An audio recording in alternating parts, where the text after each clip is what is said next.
Bianca Joulianou is an artist from Sydney who released her first single, Fool, in 2022. Since then, she has been performing live, sharing stages with artists such as Wright and Shannon Noll. And she now has a new single, Gambling Man, which contains a story close to her life and heart. So I'm interested to find out all about it. Hello, Bianca. Hello, Sophie. Hi, thanks for having me. It's great to meet you. I actually caught the end of your set at Sunset Sounds in Campbelltown last year. So Oh, when you contacted me, I was like, I know this name, and then I was like, where do I know it from? And I thought, yeah, I just sort of came in right at the end, and then I was, regretting I had not stayed for more. oh. But we'll talk a bit about your live performance. In fact, I will start by asking you, when did you start performing? When did I start performing? So probably about 5 years ago, I'd say. So I've kind of always sung, but I've always wanted to play an instrument. So I'm like, I want to teach myself how to play guitar because I really want to start playing live. I want to play to an audience. So I taught Right. myself guitar, and then yeah, ever since then I've just been playing gigs, and it's been great. So that desire to play live, was that because you had been singing for a while and you thought, like, this is something that really lights me up and I want to do more of it? Yeah, absolutely. I've always wanted to just share what I've got to an audience and yeah, just something new and like the feeling I got after my first performance, oh my god, it was amazing. And where was that? It was at a little pub in Western Sydney called it was Mounties and it's in Fairfield and so that's where I started playing and then yeah, it just got bigger and better. So when did you start singing? Since it sounds like you were doing that for a while before you picked up guitar. Probably from 15, I'd say. So it wasn't like, born into a music family. So it kind of just came naturally to me at around 15. Right. Yeah. Was that as like a school choir situation? Not even. I didn't study music. I wasn't in a choir. I mean, I did acting and that was the closest thing. But other than that, no, it just, yeah, it was just, Just yeah. started happening. What music were you listening to at the time? I've always listened to country music. Okay. Yeah, it's always just been there. And then Any artists in particular? I loved when I started. I've always loved Luke Combs. That's Yeah. kind of who got me into it. I used to love listening to like early Amber Lawrence songs. Yeah. Yeah, so that was good. Well, look, look, Amber's not an old lady by any means, but she has released a few albums, so that Yeah. makes sense. Yeah. So that first gig that you played, was that just a matter of thinking, I'm just going to try here. I'm just going to see if they'll take me. And then at the stage you actually went and got the gig, did you have enough songs for enough sets to Ah, play? no, I didn't. And I'm like, oh my God, I'm getting to the last and I'm like, hold on, I don't have enough. So I'm like hoping people have left and new people have come so they don't hear me repeat my songs. But yeah, you kind of just get the gist of it after every gig, like, oh yeah, Yeah. short. So after that first gig, did you then manage to book some more gigs after that, or did it take a while? Because it's not, Sydney is not necessarily the live music paradise it used to be. Yeah, exactly. Well, it worked out well for me. There were like people there that were kind of directors at other pubs, and then it kind of just worked out from there. Yeah. Well, we always love that when people are around and doing that. I saw you actually played very briefly because I caught the end of your set at Sunset Sounds in Campbelltown last year, which was this festival that was put on, Festival of Fisher's Ghost that happens in Campbelltown. So that was, it was a big open field. It was the sports stadium. So did you enjoy playing to an outdoor crowd? Because it sounds like you've played indoors a bit. Yeah. Oh, I loved it, and I was on the big stage, and there were people dancing, and it was just yeah, it was really nice. It was also a good opportunity to play my own stuff as well. Yeah. Oh, I loved it. I actually think it would have been quite hard to get on that bill because the headlines were Thirsty Merc and Kingswood, and Yeah. so there was the Wet Whistles and also Ella Powell. I think was on that. I'm not quite sure why I remember that bill so well, but yeah, it was a high quality bill. Yeah, yeah, it was. So it was, yeah, very good moment. So you started playing guitar 5 years ago, and obviously you started creating original music because you released a single in 2022. So when did you start songwriting? Um, Well, probably from like 16, I was writing songs, but that I also lost my grandfather. Probably I think it was 2016, and that was the first kind of moment that triggered my vulnerability in songwriting, and then it kind of just went from there.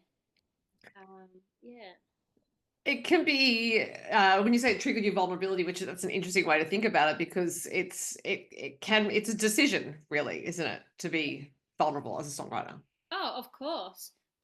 But being so young, I wasn't like exposed to many moments that kind of, you know, that were worth writing about. Like I didn't have any, grand experiences, and then that happened, and then kind of I was just pen to paper all night.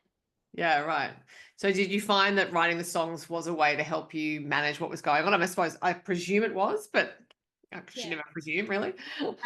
Yeah, of course. It was definitely triggering some emotions while I was writing it. So it was good to let it all out. Yeah, and then share it to my family who probably didn't express their emotions, but hearing my song, it probably, yeah, it probably helped them as well. Yeah. I would think it's actually kind of confronting in a way that I'd play it for your family, unless it was just like a natural extension of what you were doing. Yeah, yeah, it was. Yeah. So you said you didn't grow up in a musical family, but did you grow up with music playing? So not necessarily your parents playing instruments, but just they were music fans. Yeah, so my dad's always been into country music.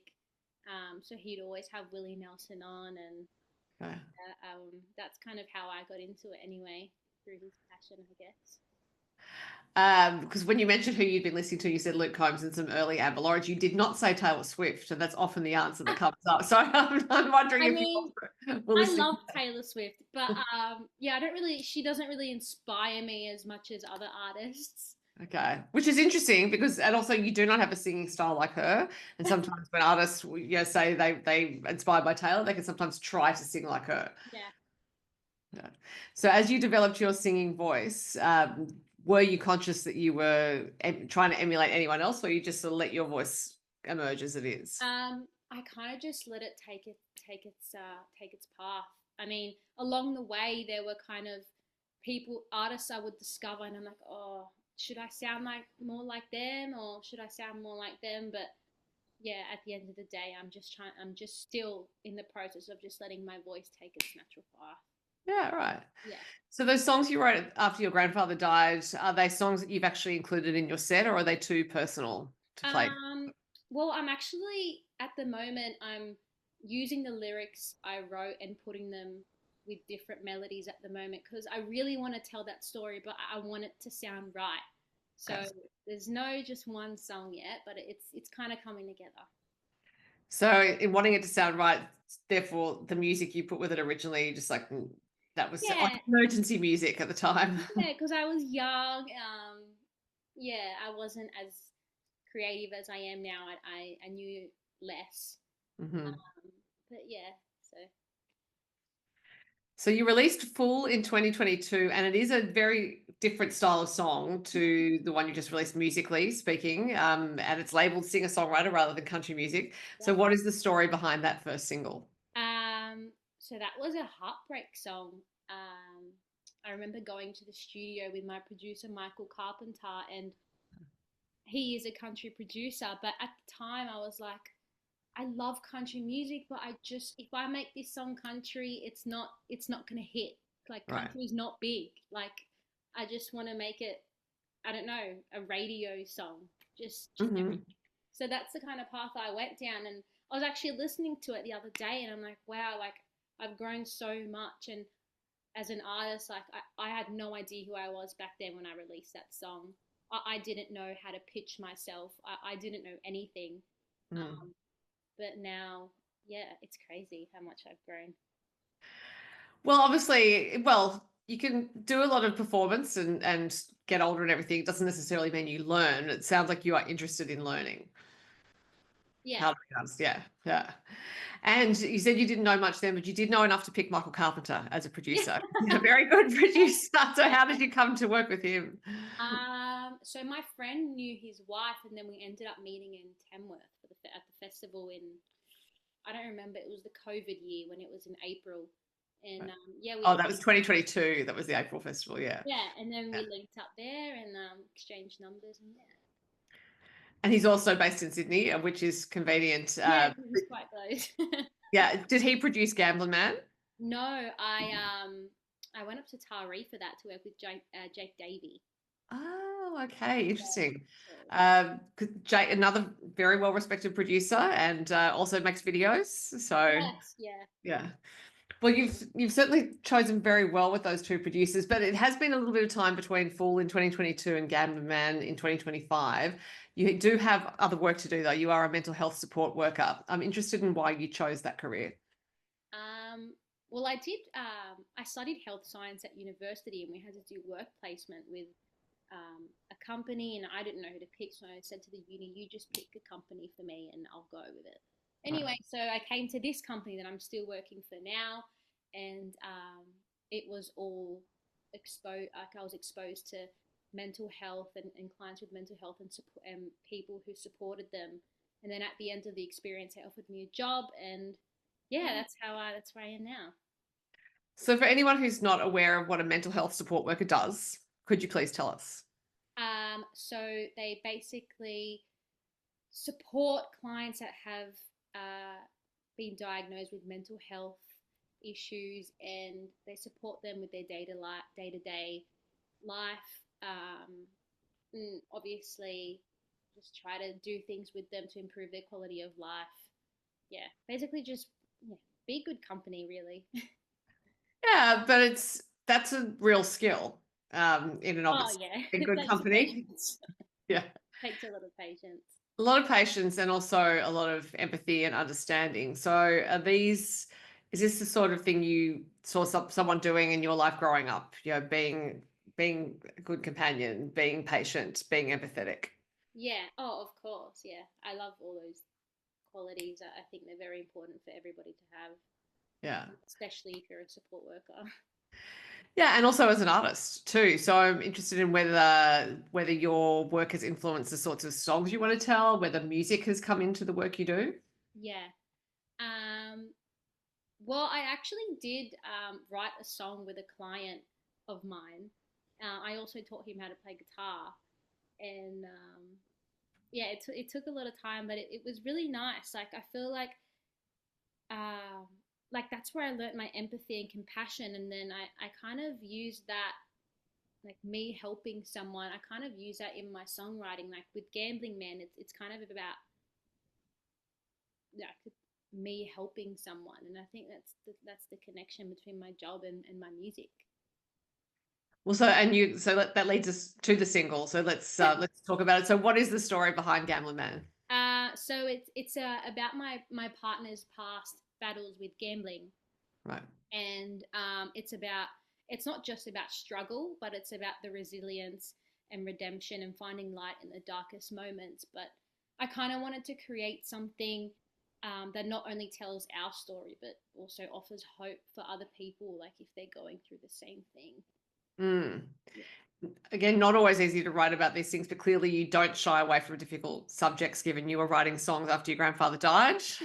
You obviously are quite prepared to go to the hard places. Yeah.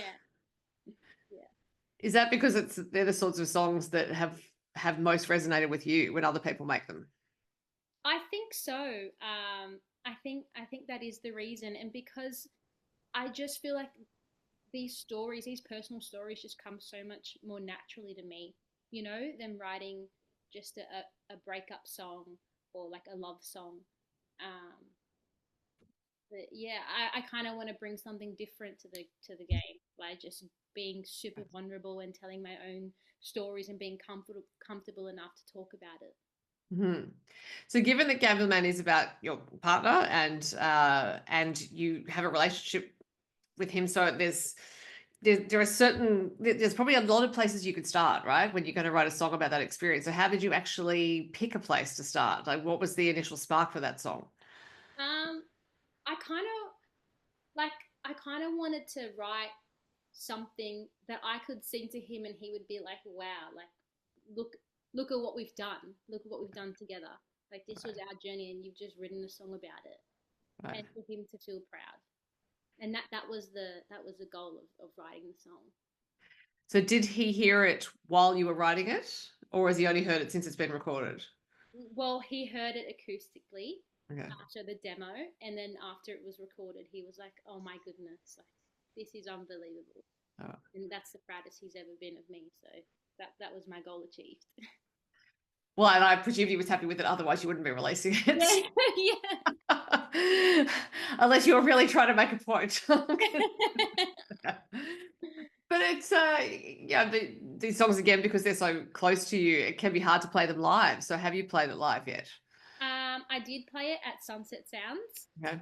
Um, and it wasn't hard. It felt good. Like it felt so nice to sing something that I've written that's so personal. Like I was really proud of myself to sing that something so personal to so many people.